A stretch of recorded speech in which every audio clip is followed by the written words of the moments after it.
Hello and welcome to the Field of 68 After Dark. We got a special emergency podcast we had to jump on here. A couple big breaking news items here early on a Monday morning. They both dropped right around 9 a.m., which is always fun. I'm sitting here with Jeff Goodman, trying to enjoy a nice cup of coffee to get myself going on a Monday morning after a wild Mother's Day.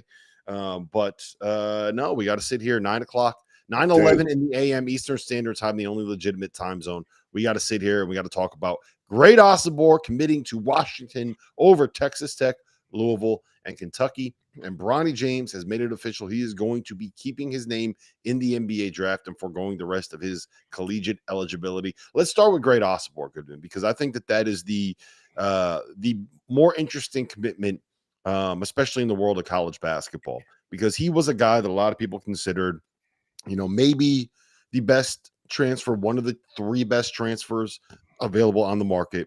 He said no to Kentucky. He said no to Louisville. He said no to the money at Texas Tech. And he followed his head coach, Danny Sprinkle, from Utah State to Washington, where Danny Sprinkle is going to try to work magic again, rebuilding basically an entire roster with a bunch of new faces. What do you make of Great Osobor's commitment to the Washington Huskies? Well, remember too, he spent 2 years with Sprinkle at Montana State. Mhm. So he's had a ton of success. He trusts Sprinkle. And ultimately, I think the comfortability plus the NIL plus the financial package was the key here, right? Like all three of these schools were putting out huge numbers. Like I don't know this for a fact, Rob, but I will say this.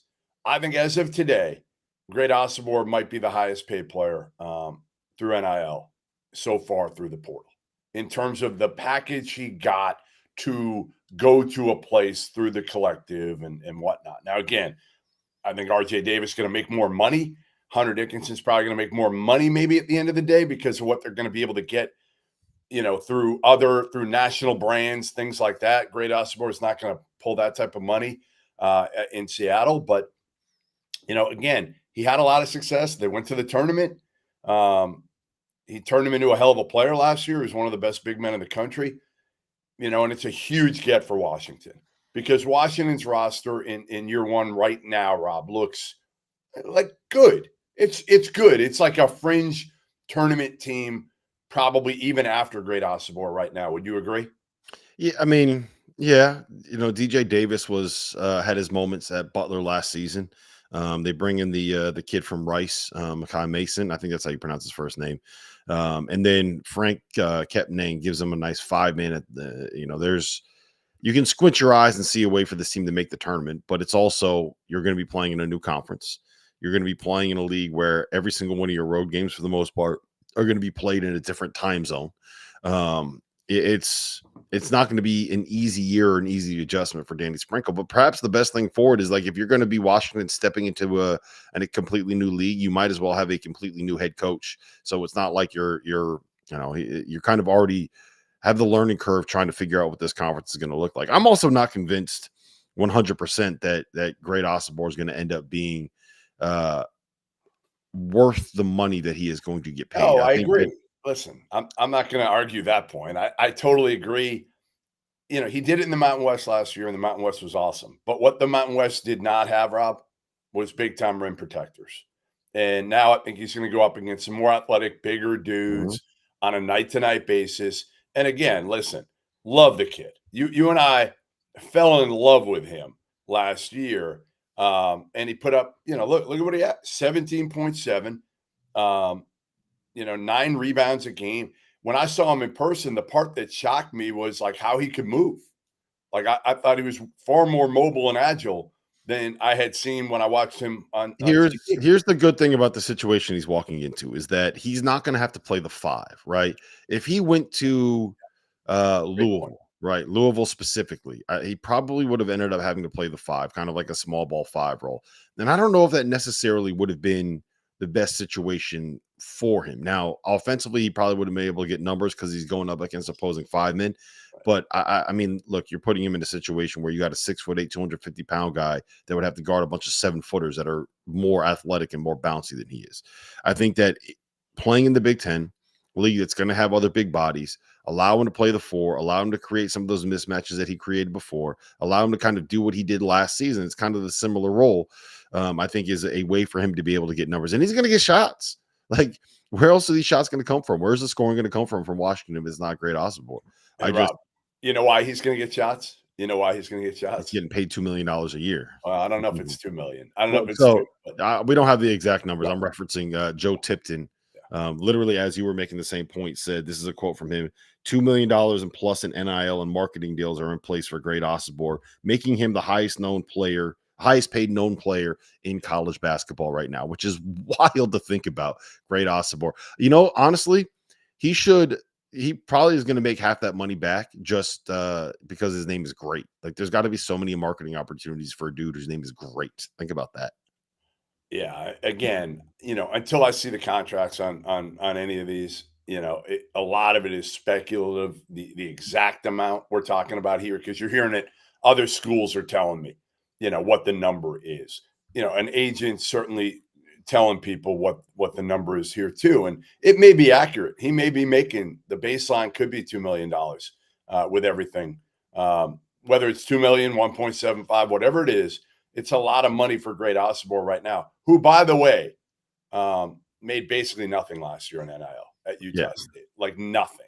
Yeah, so every single person is incentivized to say that the number is high. Like, just for the people that are unaware of how this works, like, agents are incentivized to tell media that the number is higher than they want it to sound higher because they want more players to sign with them. Right. The coaching staffs at these schools are going to want those numbers higher. So it's more intriguing to players that are coming to visit them. Right.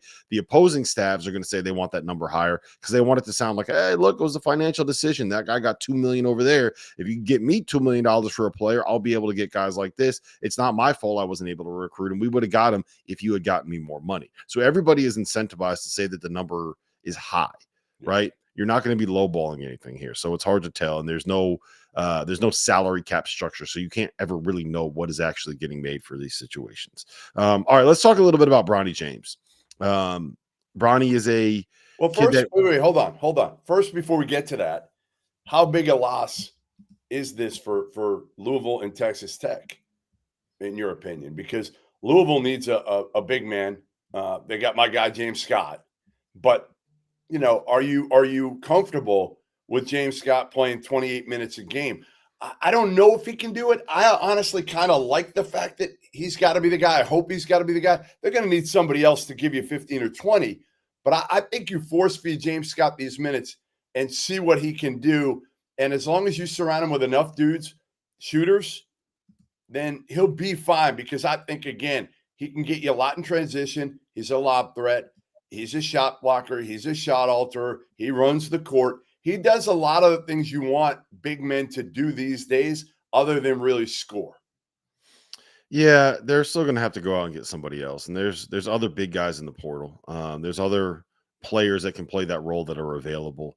But I mean, you need someone that was a rim protector anyway. Even if they got Great Osobor, I think that he probably would have wanted to go out and get another big veteran 5-man. They wouldn't have the money, Rob. They wouldn't have the money. Yeah, they might have burned through a lot of that cash. But yeah, I mean, it's a tournament team. I ask you today, Louisville, 100%. Texas Tech, I'm a little bit more unsure of.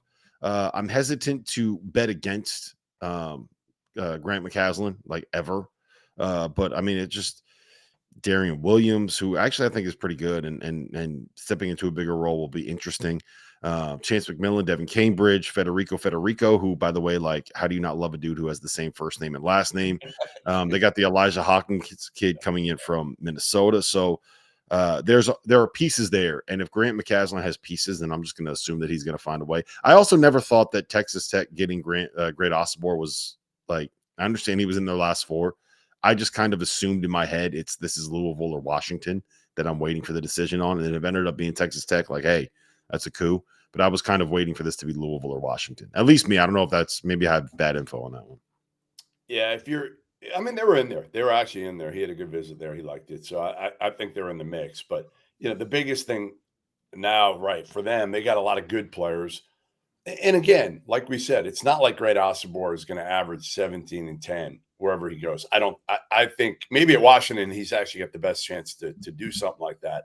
But I think it's probably more realistic. He averages 14 and 7, something like that this year. He would have been a nice piece for Texas Tech to put them in the equation as like a lock tournament team, in my opinion. And Louisville, I think it would have given him a guy that honestly took them from a tournament team to maybe a second weekend team or even a top 25 team throughout the entire season. So I think there's a lot of pressure on James Scott there now. And I can't wait to see what he does because you know what I think his upside is. Mm-hmm. All right. Bronny James staying in the draft. Collegiate career is done. This doesn't really come as a surprise to anyone, but what the news that we got was that he got cleared by the Combine's health and fitness or whatever. Like his by the NBA, basically. Yeah, basically his heart situation is going to be fine. I remember he had the heart scare. I think he had a procedure done to correct a congenital defect that he had in his heart. I don't know all the details of what's actually happening there. I'm not going to sit here and pretend to be a doctor, but he is going to be eligible and cleared medically to play in the NBA. So he's keeping his name in the draft. I know where you stand on this, but I guess we're just going to have to kind of let you say like, this is a bad decision Bronny's making, huh? No. So like, yes and no, you know, if it were me, I would have advised him to go to another year of college and go to a coach that's going to develop him and go to a place where he's going to have a chance to play and feel comfortable and all that, whether it's Duquesne with Drew Joyce, who's extremely tight with LeBron, or even, you know, staying on the West Coast where he could be closer to his family. He averaged 4.5 points a game for a shitty team last year. You know, again, you could certainly make the excuse he was coming back from the heart issue, missed the beginning of the season, missed the time in the offseason, and that's valid. That's valid. But we've seen him enough before that. We've seen him enough to know that this isn't a kid who's a lock NBA player. The only reason he's on the board right now is because of his dad. That's the only reason he's even going to be on an NBA draft board. And probably one of them, the Los Angeles Lakers. That's probably the only board he goes to right now. So I would have liked to have seen him go to another year of college, spend another year in college. But I get it. I get it. You're LeBron James. Here are two things at play. Number one, you want to play with your son. Okay? Mm-hmm. Listen, I totally understand it. You're 39 years old. I deal with this with my daughter now, right? It's the most important thing for me is her. My career is, you know, listen, towards the end, right? At some point, hopefully I got a few more years left, but working with you, who the hell knows? I want to see her succeed.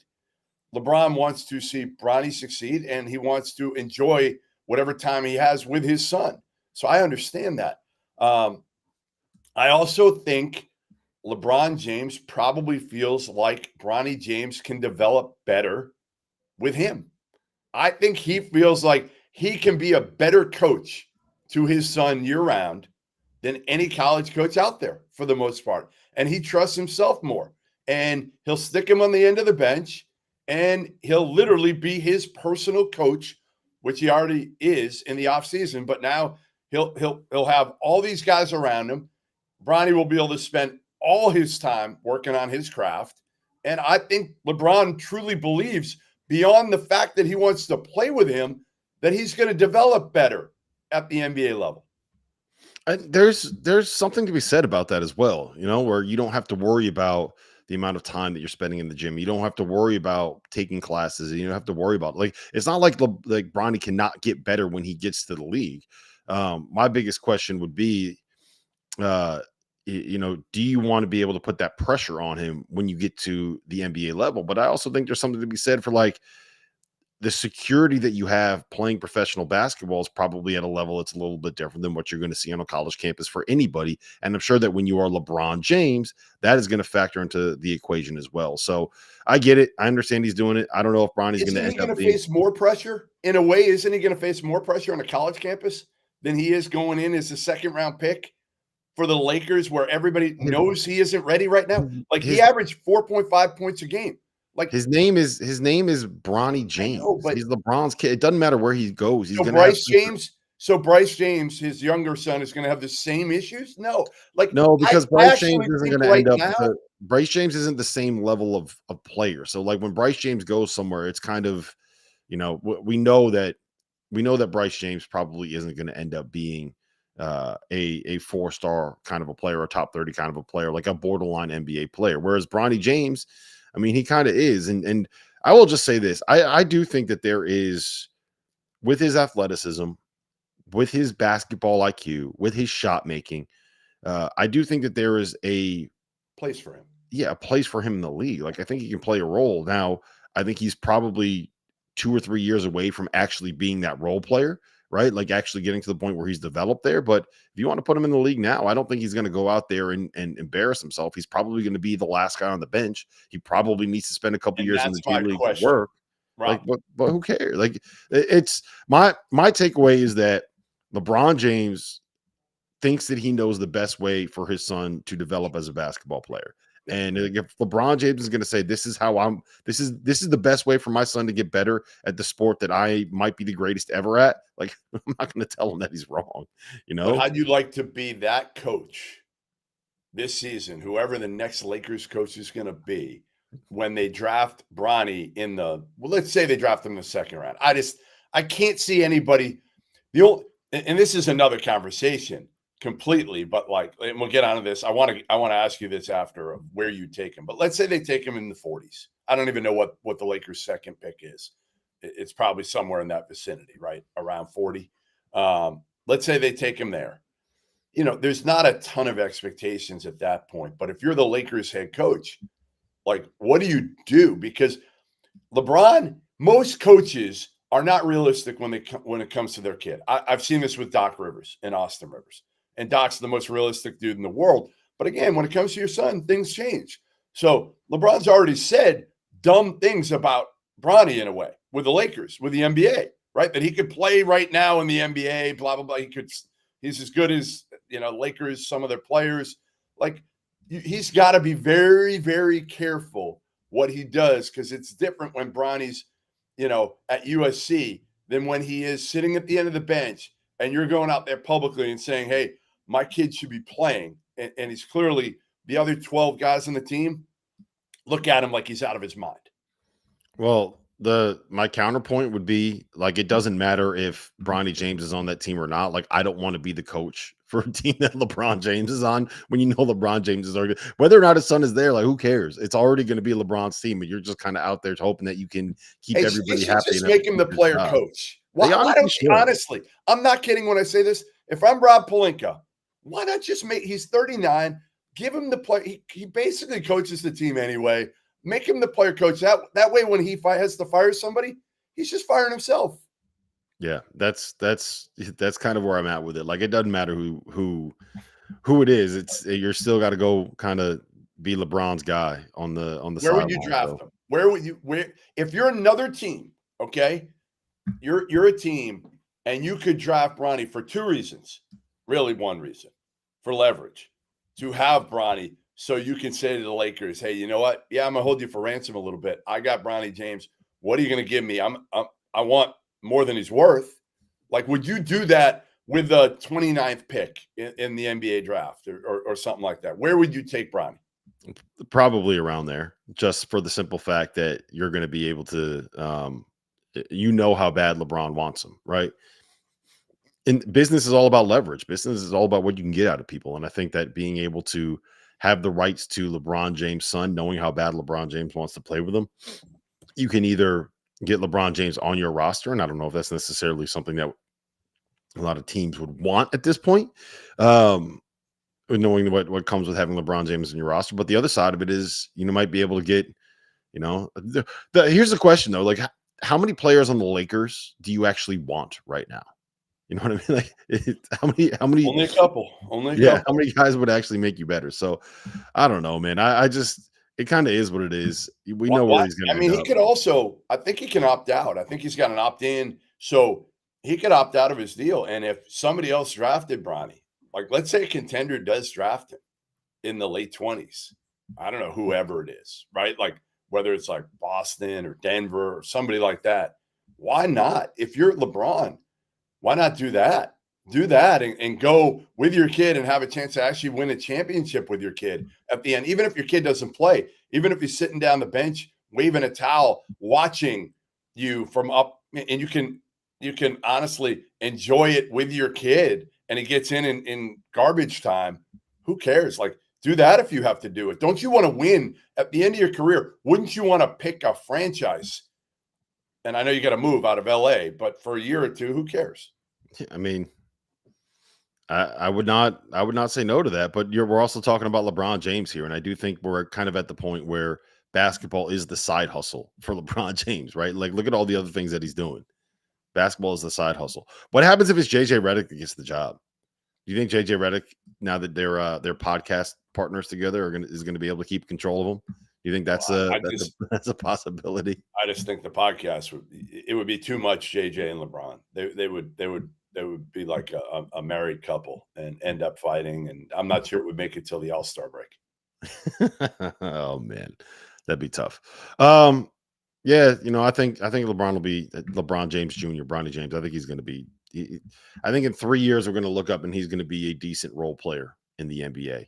I do too. Again, I hope people aren't getting the wrong impression of this, because I loved watching Bronny James play on the AAU circuit. I think he plays the right way. I've said this over and over and over, but I think he could be a 4-year college player and then go to the NBA and be a nice piece coming off the bench for a team.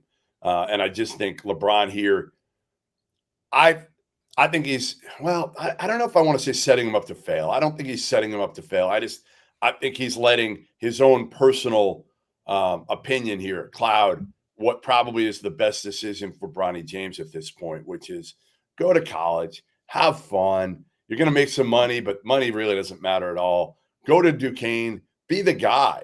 Be the guy at Duquesne. Prove you can be the guy. And because I've never seen him as like the guy on a team. And I think that could help him in a way at the A-10 level. That's the right level for him to be a dude.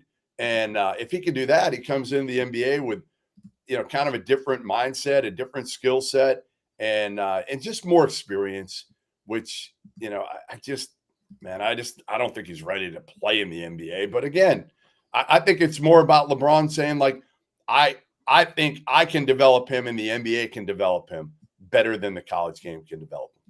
Yeah, that's probably what it is. That's probably exactly what it is. So if you want to go ahead and butt heads and argue basketball stuff with LeBron James, I'm going to allow you to do that. And I'm just going to sit here. Yeah, I'm going to sit here and say, you know what? Yeah, maybe you got it. Maybe you know what you're doing here, LeBron. We'll see how it plays out. Listen, Goodman, this has always been fun. Reminder, every Tuesday and Thursday, 9 p.m. through the NBA draft, we were going to be live. Field of 68 after dark. 9 o'clock Eastern time, the only legitimate time zone. Until then, Goodman, I think you tapped out this week. Goodman's bailing on us this week. I may have to bail on both this week because I just found out, I haven't told you this, but tomorrow I'm actually going to Caitlin Clark's first WNBA game at Mohegan Sun. And so I'll be there while you guys are doing the show.